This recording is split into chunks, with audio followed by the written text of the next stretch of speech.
നിങ്ങളുടെ ഫേവറേറ്റ് സീരിയലുകൾ ടിവിയിൽ വരുന്നതിന് മുൻപേ സൺ നെക്സ്റ്റ് ആപ്പിൽ കാണാം. ഇനി എല്ലാവർക്കും മുൻപേ കാണൂ. ഇപ്പോൾ തന്നെ സൺ നെക്സ്റ്റ് ആപ്പ് ഡൗൺലോഡ് ചെയ്ത് സബ്സ്ക്രൈബ് ചെയ്യൂ.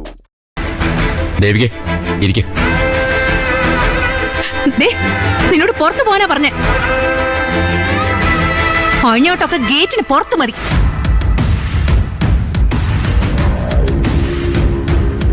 ഞാൻ താമസിക്കുന്ന ഈ വീടിനകത്ത് ഞാൻ സമ്മതിക്കില്ല. അതെ, എന്റെ ഗസ്റ്റാ ദേവിക. ഞാൻ വിളിച്ചിട്ടാ വന്നത്.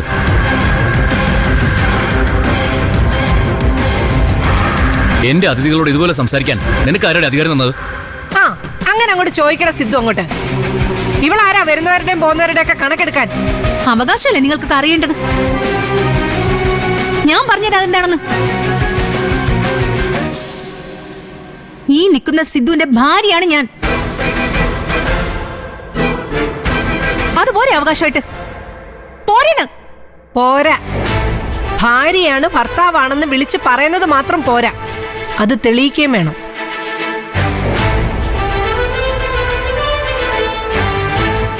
സിദ്ധുവിന്റെ ഭാര്യ നീയാണെന്നാണല്ലോ നിന്റെ വെപ്പ്. അങ്ങനെയാണെങ്കിലേ അവൻ കെട്ടിയ താലി നിന്റെ കഴുത്തിൽ കാണുമല്ലോ. എവിടെ? അതൊരു ചോദ്യമാണ്. ഞാൻ കെട്ടിയ താലി പ്രേമയുടെ കഴുത്തിലുണ്ട്. സുധി കെട്ടിയ താലി ദേവികയുടെ കഴുത്തിലുണ്ട്. കുഞ്ഞളിയൻ കെട്ടിയ താലി എവിടെ?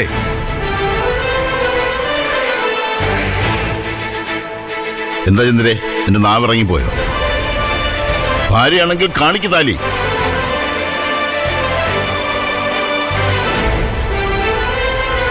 ഇല്ല അല്ലേ? അയ്യോ, കെട്ടി അന്ന് തന്നെ വലിച്ചെറിഞ്ഞപ്പോ ഓർത്തില്ലല്ലേ ഇങ്ങനത്തെ സന്ദർഭങ്ങളൊക്കെ വരുമെന്ന്. ഓ, നാണോ ഇല്ലല്ലോ ദേവിക വരുമ്പോ മാത്രം ഭാര്യയായിട്ട് ചമയാൻ. ഞാൻ ആരുടെ അവകാശങ്ങൾ തട്ടിയെടുക്കാൻ വേണ്ടി വന്നതൊന്നുമല്ല ചന്ദ്രൻ. ഇവിടെ സ്ഥിരം താമസിക്കാൻ വേണ്ടി വന്നതുമല്ല. ഞാനിപ്പോ പോയിക്കോളാം. നീ മിണ്ടിപ്പോരുത്. എന്റെ മുൻപിൽ നാടകം കളിച്ച് ആളാവാൻ നോക്കല്ലേ. നീ എന്താണെന്നും എങ്ങനെയാണെന്നൊക്കെ എനിക്ക് നന്നായിട്ട് അറിയാം. സിദ്ധു, ഞാൻ ഇറങ്ങാം. നമുക്ക് പിന്നെ കാണാം. അങ്ങനെയൊന്നും പോകാൻ പറ്റത്തില്ല. മോള് ഞങ്ങളുടെ വീട്ടിൽ വന്നിട്ട് ഒരു ഗ്ലാസ് വെള്ളം പോലും കുടിക്കാതെ പോവാ? എന്റെ കയ്യിൽ നിന്ന് ഒരു ഗ്ലാസ് ചായ കുടിച്ചിട്ടേ മോൾ ഇവിടുന്ന് പോകുന്നുള്ളൂ. ആരും നിന്നെ ഒന്നും പറയില്ല. അതിനുള്ള അവകാശം ഇവിടെ ആർക്കും ഇല്ല. മോള് വാ. വാന്നേ. ചെല്ലു മോളെ. വാ.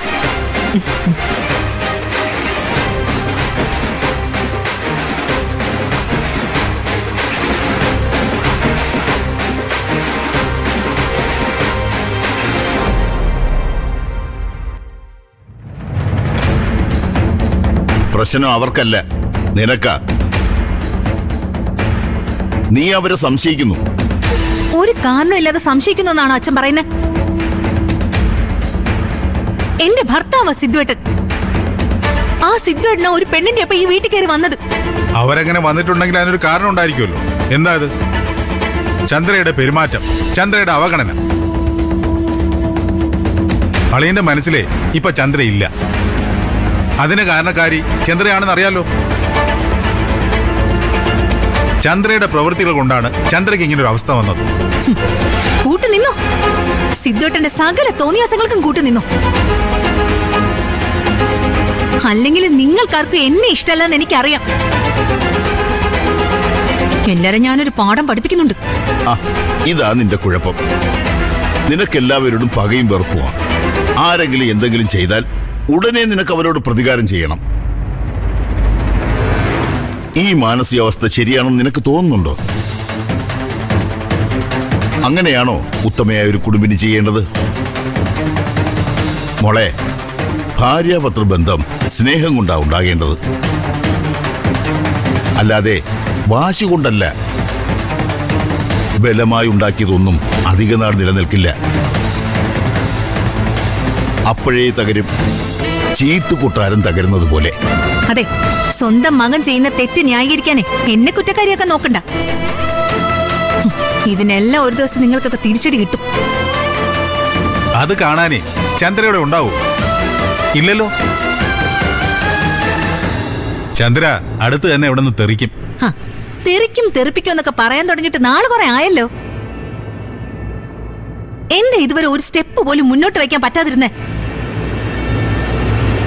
മക്കയിലായ സിദ്ധോടിനറിയാം എന്നെ അത്ര പെട്ടെന്നൊന്നും ഡിവോഴ്സ് ചെയ്യാൻ പറ്റില്ലെന്ന്. ഞാനും കാത്തിരിക്കുന്നത് ഡിവോഴ്സിന്റെ നോട്ടീസ് കൈപ്പറ്റാൻ വേണ്ടി തന്നെയാ. ഇതുവരെ കണ്ടതൊന്നും അല്ല ഇനി അങ്ങോട്ട് കാണാൻ പോകുന്നത്. ഈ ചന്ദ്ര ആരാണെന്ന് നിങ്ങളൊക്കെ മനസ്സിലാക്കാൻ ഇരിക്കുന്നതേ ഉള്ളൂ. VIP guest വന്നിരിക്കില്ലേ? പ്രേമേച്ചി അടുക്കളയിൽ കിടന്ന് കഷ്ടപ്പെടുന്നുണ്ടാവും. ഇങ്ങനെ കുറ്റി വിഴുങ്ങിയതുപോലെ നിൽക്കാതെ ചെന്ന് സഹായിക്കാൻ നോക്ക്.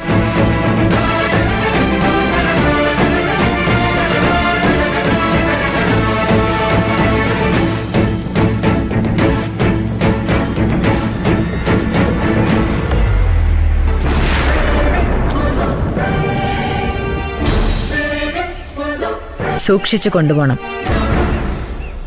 ആരെങ്കിലും തട്ടിയെടുത്തിട്ട് അവസാനം എന്നെ കുറ്റം പറയരുത്. എന്താ തങ്കച്ചി അങ്ങനെ പറഞ്ഞു? ആരെങ്കിലും റാഞ്ചാൻ ഇറങ്ങും? അതാണല്ലോ പതിവ്. പലരുടെയും പോയില്ലേ, അതാണ് സൂക്ഷിക്കണം എന്ന് പറഞ്ഞത്. എന്നെ റാഞ്ചാൻ മാത്രം ശേഷിയുള്ള പരുന്തുണ്ടോ തങ്കച്ചി നാട്ടില്? എങ്കിലും അതൊന്ന് കാണണം. ചിറക് ഞാൻ വെട്ടും, എന്നിട്ട് നിലത്തിടും. പടഞ്ഞ് അവിടെ കിടന്ന് ചാവും. സ്വാമിയുടെ വിശ്വാസം അതാണെങ്കിൽ അങ്ങനെ. എന്തായാലും എണ്ണി നോക്കിക്കോ. അതിന്റെ ആവശ്യം എന്തായാലും ഇല്ല. തങ്കച്ചിനെ എനിക്ക് വിശ്വാസം. നാളെ ഈ പണം തങ്കച്ചിയുടെ കയ്യിൽ തന്നെ വന്ന് ചേരാനുള്ളതല്ലേ. അപ്പൊ കുറക്കില്ല എന്ന് നല്ല ഉറപ്പാ. അത് ശരിയാ. അല്ല സ്വാമി, ജയശങ്കർ നമുക്ക് മേലെ കളിക്കോ? അതൊന്നും പറയാൻ പറ്റില്ല. എന്തിനും പോന്നവനാ എന്റെ സാറ്. എന്തും നമ്മൾ പ്രതീക്ഷിക്കണം. എന്തായാലും എന്നെ ഏൽപ്പിച്ച ജോലി ഞാൻ ഭംഗിയായി ചെയ്യും. അത് ജയശങ്കർ സാറെ ഏൽപ്പിച്ചാണെങ്കിലും തങ്കച്ചി ഏൽപ്പിച്ചാണെങ്കിലും. കൂറുള്ളവനാ സ്വാമിന്ന് തങ്കച്ചീന്റെ അടുത്ത് പ്രത്യേകിച്ച് പറഞ്ഞു തരേണ്ട ആവശ്യമില്ലല്ലോ. ഇതുവരെ എനിക്ക് സ്വാമിയെ വിശ്വാസ. ഇനിയും അങ്ങനെ തന്നെ ആയിരുന്നാ മതി. ആയിരിക്കും തങ്കച്ചി. സ്വാമി ചതിക്കില്ല. എന്നാ പൊയ്ക്കോ. അപ്പൊ പറഞ്ഞ പോലെ. ശരി.